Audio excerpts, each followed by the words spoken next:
The international media is relishing the prospect of the collapse of Nicolás Maduro's government in Venezuela and the end of the Bolivarian process started 20 years ago by Hugo Chavez. For them the message is very clear. What the social and economic crisis in Venezuela shows is that any alternative to capitalism, any challenge to the existing neoliberal order, can only lead to violence, chaos, and mass deprivation. Here in Britain, they will use it more clearly to say that a Labour Party government under Jeremy Corbyn would plunge the economy into a crisis of the same scale. And the truth is that the scale of the crisis in Venezuela is truly undeniable. The economy has shrunk by a half since 2014. Most of industry is paralyzed by the lack of spare parts. Hyperinflation has skyrocketed to perhaps 1,000,000% last year. And of course, for ordinary people, the picture is one of extreme hardship. Basic medicines and food are unaffordable or simply unavailable. Living standards are in free fall, and between 3 and 4 million people have fled the country as refugees. Economic difficulty, of course, is intensified by the continuous sabotage by the Venezuelan right opposition and their hoarding of urgently needed goods. And of course, in January, the situation has even been more aggravated by the new sanctions announced by Donald Trump, which are withholding the 500,000, the revenues of the 500,000 barrels that the Venezuelan economy sells to the United States every day, on which the economy is, of course, heavily reliant. And the reality is that the media, hostile to Maduro, hypocritically points to the violence used by his government all the time, while at the same time portraying the opposition as the defenders of democracy, human rights, and freedom. The reality is that these people are a tiny and greedy minority who have spent the last 20 years trying to wreck the national economy and create the circumstances for a coup. Not only do they want to get rid of Maduro, they actually want to turn the clock back to the time before Hugo Chavez became president of Venezuela. They are led and financed by the most rich families in Venezuela, and they have important assistance from abroad. The US in particular obviously hopes to get a better access to Venezuela's oil reserves, which are the largest in the world, and they hope to remove what they see as an obstacle to the domination of Latin America. This year, of course, we have seen the Venezuelan right redoubling their efforts to get rid of Maduro. They're trying to take advantage of the general shift to the right in Latin American politics, represented above all by the election of Jair Bolsonaro in Brazil last year. And if people remember, in January we saw Juan Guaido declaring himself president of Venezuela at a rally. Guaido is the leader of a small right-wing party called Popular Will, which is notorious for its commitment to removing Maduro by force.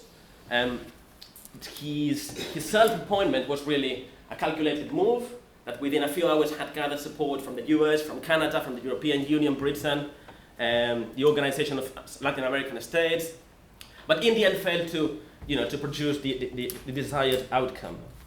Then in April, Guaido made the news again, really with another rather pathetic attempt at a military coup, which was designed to split the army and spark mass protest in his support. The reality is that none of those things happened. The overthrow of Maduro by these people would represent, I think, a victory for the most reactionary forces in Venezuela, for the right internationally, and for American imperialism. There's no doubt that they must be stopped. At the same time, though, what I want to argue here today is that it would be too simple, and actually it would be wrong, to try to explain the crisis in Venezuela only in terms of the institutional sabotage by the right and the attacks by the US and other countries.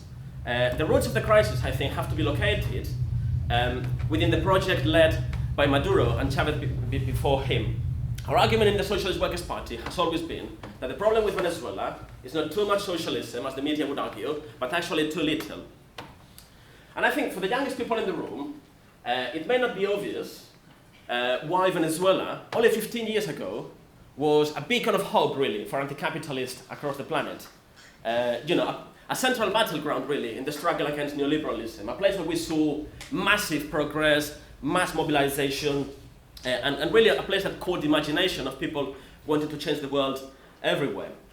The first thing to say is that Chavez did not come out of nowhere, okay? Across the continent, the integration of Latin American economies through really aggressive reforms produced a wave of a struggle led by workers, landless peasants, indigenous communities, and then the victories of left-wing governments in Brazil, in Ecuador, in Venezuela, in Bolivia, in what became known as the Pink Tide, reflected this mood.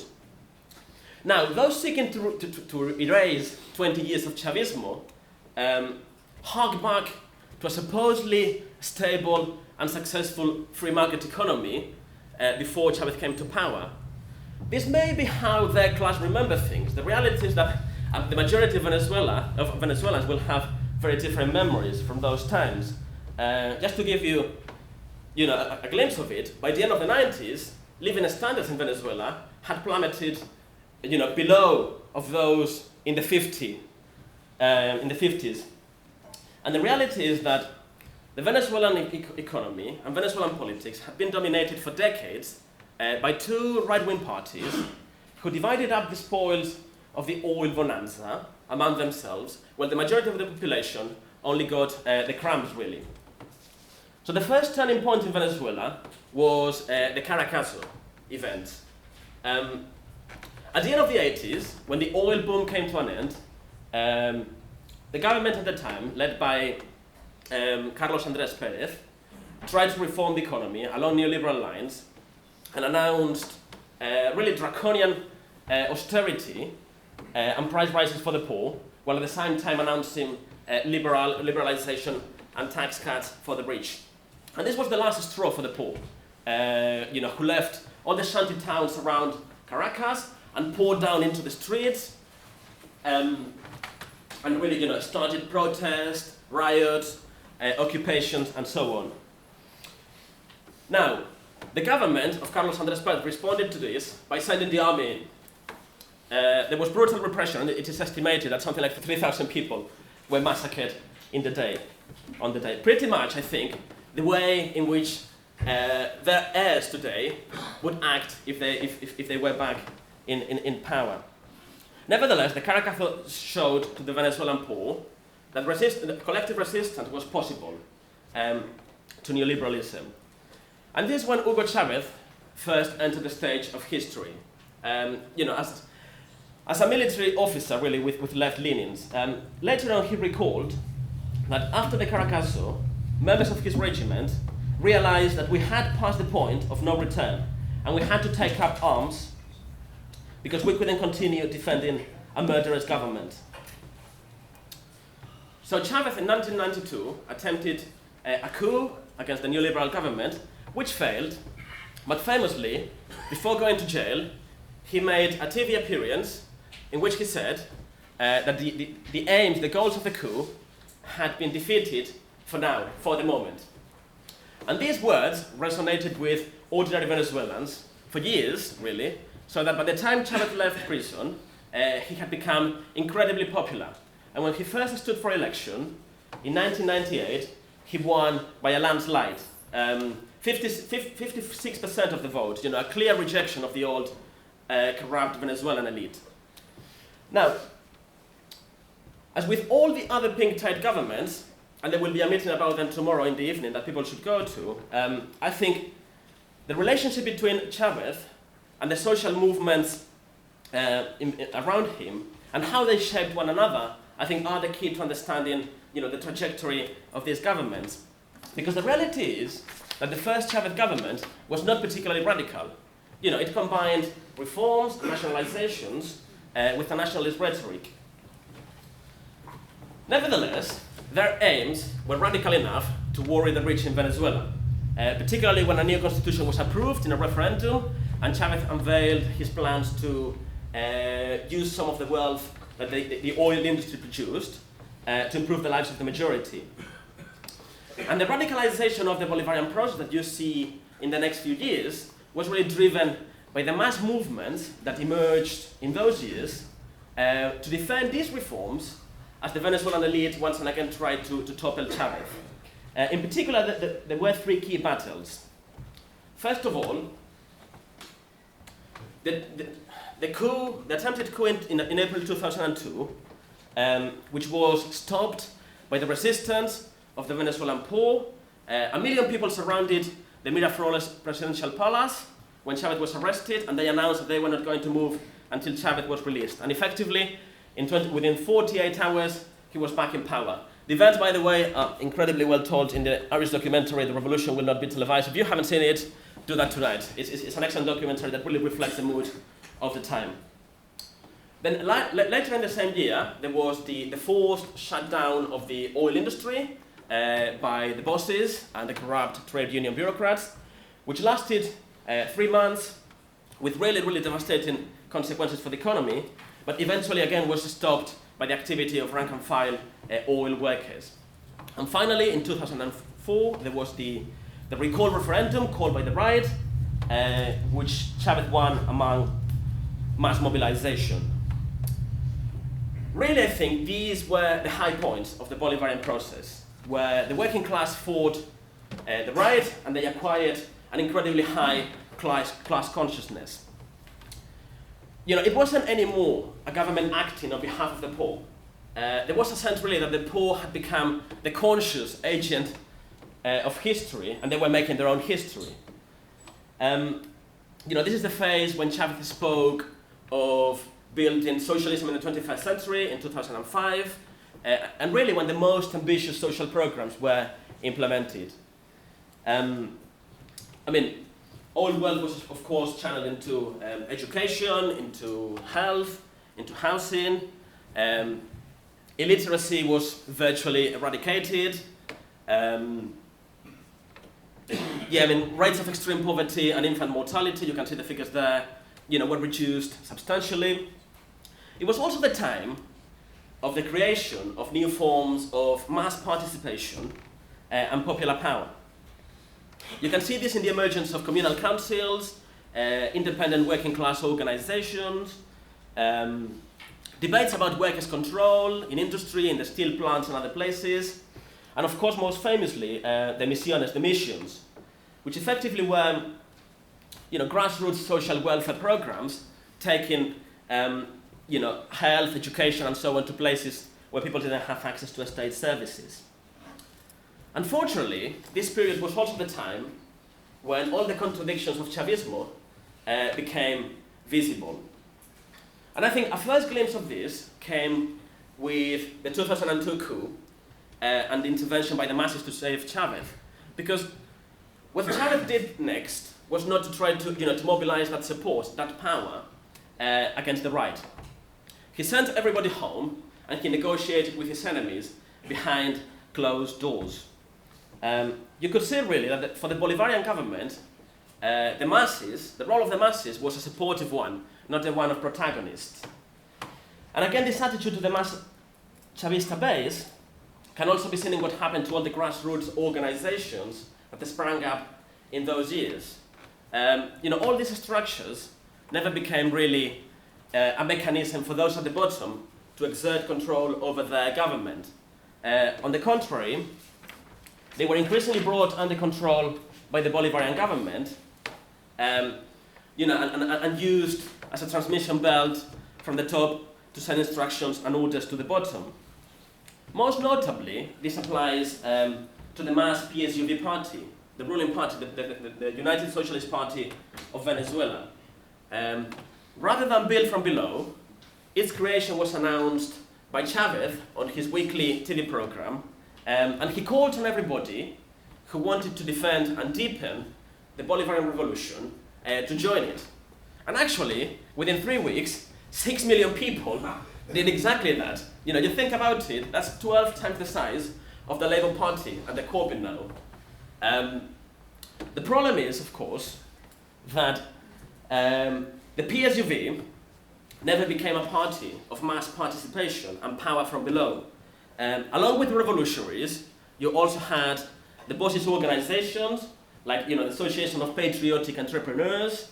It was an organization modeled on the Cuban Communist Party with a top-down structure, really with a handful of people calling all the shots, and really strongly oriented on winning elections. I think it is these contradictions that we have to look at if we want to make sense of the current crisis. It'd be too easy just to blame everything that's happening on Maduro and his lack of charisma to lead the process after Chavez. I think the roots, as I said before, the roots of the crisis predate Maduro and go back to the political and economic model established while Chavez was still alive. Crucially, I want to argue, all these were reforms within the framework of capitalism. They attempted to redistribute wealth, but they never challenged the logic of capital accumulation. The Venezuelan economy has always been tied, its fortune has always been tied to oil. In the 2000s, with the US war on Iraq destabilizing the whole of the Middle East, Venezuelan oil was very highly priced. And actually it was possible for social spending to grow without really decisively threatening the power and the wealth of the capitalist elite. In fact, as you can see here, private wealth grew during the Chavez years. The crisis in 2008, of course, and the recession that followed, when eventually hit Latin America, has increasingly made it impossible to continue advancing the interest of the working class and the poor without launching bolder attacks on the rich. Chavez himself identified the economy's dependence on oil and bringing it to an end as a precondition to challenging neoliberalism, at least. The reality is that the economy has never diversified, and actually dependence on oil has grown even while its price has dropped. And in this context, really, Maduro has faced exactly the same choices as governments in other places who have been hit by the crisis, and his austerity has hit the poor, the workers, the indigenous communities, not the wealthy. That's one point. The other one is that the question of state power was not addressed. Any move towards socialism eventually requires, I think, a confrontation with the capitalist state. Chavez's rise to power disrupted the state machine that existed, but only, I think, to reorganize it with a new layer of bureaucrats who replaced the old ones. And already in the last years of Chavez, you could see this, and actually he noted this, and one of his last texts actually recognized the need to pulverize the bourgeois form of the state that is still reproducing itself through its abominable old practices. But what are these abominable old practices? The PSUV, the ruling party, has fused with the state, and their management of the oil spoils has really elevated a group of very rich Chavistas into a new ruling class that coexists with the old one while using a socialist rhetoric. The principal Chavistas, who wanted to see a social transformation going ahead, were marginalized a long time ago by those who want to compromise with the right and by those who, whose material interests arise from the position they occupy in the state. This is what Venezuelans cynically call the Bolivar Garcia, the Bolivarian bourgeoisie, a distinct complex of interests, of economic interest, that binds together the military, the state bureaucracy, and all those networks with private capital and private companies. Originally, it was limited to those businessmen who made deals with Chavez during the oil boom, but really it has grown now like a cancer to every corner of the state machine and beyond. Where are we now? Maduro was elected as Chavez's successor in 2013, after Chavez's death. He won the election really by a majority of 1%, showing the greater confidence of the right by then. And he found himself really at the helm of a weakening economy. Venezuela's central bank stopped publishing economic data in 2015. So it's actually difficult to get an accurate picture of the scale of the crisis. But analysis by the Venezuelan Marxist Manuel Sutherland actually shows that the fall or the destruction of capital and productive forces in the last 5 years has been bigger than the one that took place in Poland during Nazi occupation, or the one in other Latin American countries in circumstances of civil war, really. 70% of firms have closed. Those that remain open operate at 10 to 15% of their capacity. Even the state-owned company depends on loans to pay wages. The Venezuelan state tries to make up for this with subsidies, but there are two problems. The first one is that the drop in oil extraction and sales has rendered most social services unsustainable. And the second problem is that these subsidies are increasingly allocated as a system of patronage. In other words, only to supporters of the regime. People who hold the so-called homeland card, the Carnet de la Patria. Now, further decline in Maduro's support became evident in 2015 in the elections to the National Assembly, that's the graph there, where unexpectedly the right got 2/3 of the National Assembly. This didn't really reflect a move to the right in Venezuelan society. It was rather the result of the abstention of 2 million Chavista supporters. You can compare it to the 2013 election, demobilized really by Maduro's attacks on ordinary people. It gave the right considerable positions of power within the state, which really is what Guaido has now tried to seize in his bid for power. And the way Maduro has responded to this, regrettably, has not been by mobilizing his fading base of support. On the contrary, he has responded through increasingly authoritarian and repressive measures. He set up an alternative constitutional assembly in 2017, which the right wing boycotted. As a result, as you can see, the PSUV completely swept the board. And really, he has ruled from 2016 onwards through a succession of declarations of states of emergency that give them virtually absolute power. Now, how do we explain, though, the resilience of Maduro? I think this is one of the biggest questions, because even Donald Trump has now said that he has lost interest in overthrowing Maduro, that Guaido and people like John Bolton and Pompeo, his advisors, convinced him that this was going to be a swift operation that would allow him to show that his foreign policy and himself, is assertive and tough. And clearly, this has not been the case. I think the answer is twofold. On the one hand, resentment for Maduro and for the unfulfilled promises of the Bolivarian Revolution is very deep. But at the same time, collective memory of how things used to be under the right runs even deeper. There is a very strong anti-imperialist feeling in Venezuela as well. So, short of a real alternative to Maduro, there are many, many people who will still rally behind him in the face of attacks by the right and the possibility of US intervention. But secondly, I think, is the question of the army, the armed forces. Because Chavez, a military man himself, was always careful to keep the army very close. But under Maduro, we have seen an acceleration of the fusing together of the army, the PSUV, and the economy. The army today has very strong economic power. They run entire sections of the economy. And they are part and parcel of the PSUV as well. They sit in ministries, they sit in the boardrooms of big corporations, and the industries they run, some of which, by the way, are private and completely out of control by the state, include banking, agriculture, transport, communications, investment funds, construction, water, and of course mining and oil and gas.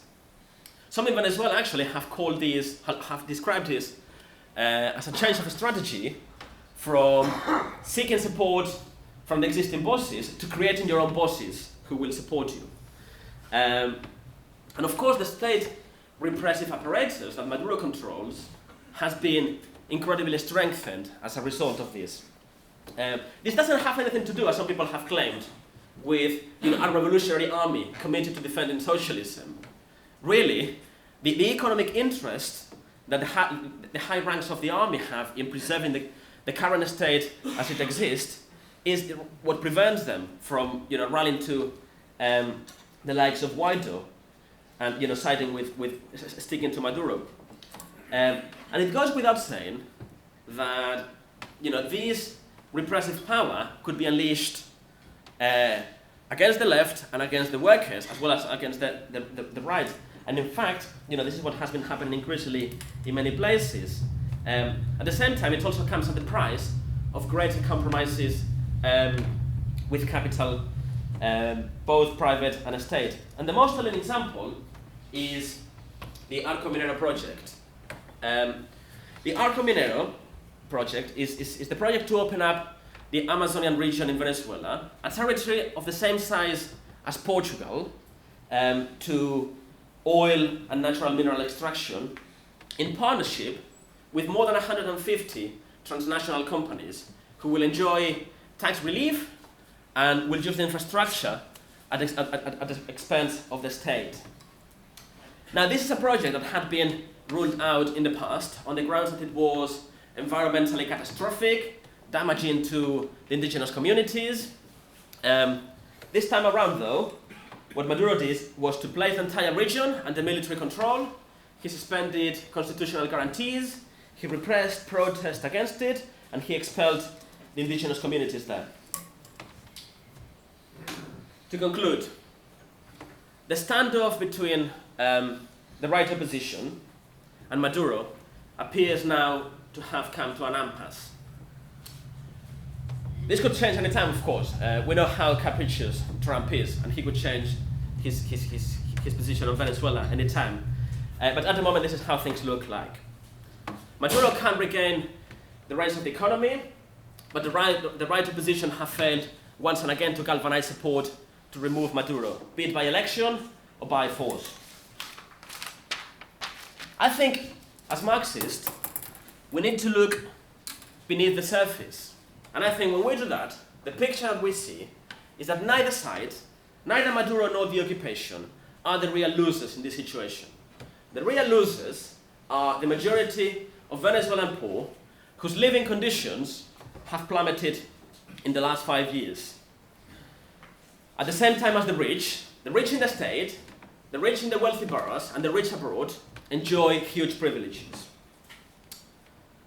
Despite all the animosity between Maduro and the right, I think at the end of the day, the Bolivar Garcia and private capital are what Karl Marx called hostile brothers.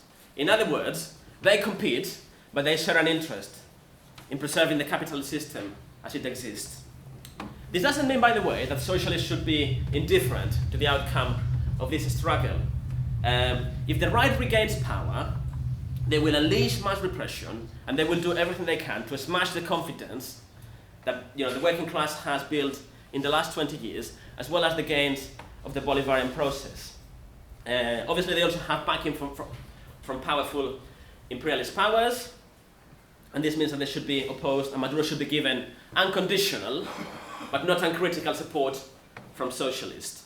At the same time, I think we have to reckon with the fact that if Maduro remains in power, embedded in a corrupt structure, and short of an economic recovery, he's going to do himself the job of the right, and he will reverse what remains of the confidence of the working class and the gains of the Bolivarian process.